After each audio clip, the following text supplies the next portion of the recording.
Fight കൊള്ളാം, ബാക്കിയൊന്നും expect ചെയ്ത പോലെ വന്നില്ല. ഇല്ല, അല്ല. ഏതാ? പഹദൊക്കെ സൂപ്പർ ആയിരുന്നു, ഫൈറ്റ് സീനും സൂപ്പർ ആയിരുന്നു, ബാക്കി സ്റ്റോറി ഒരു കറക്റ്റ് ആയിട്ട് കിട്ടിയില്ല. ആരുടെയാ? നല്ലതാ, നല്ല റോളാ.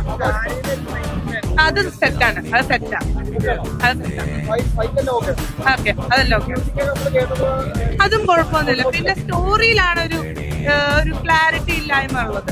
സ്റ്റോറി അത്ര പെർഫെക്റ്റ് ആയിട്ട് വന്നിട്ടില്ല. ക്ലൈമാക്സും ട്വിസ്റ്റ് ഇട്ട് വെച്ചേക്കല്ലേ തേർഡ് പാർട്ടിന്. വേണ്ട ചേട്ടാ, നല്ല അപരാധം. ഏവറേജ് 200 രൂപ.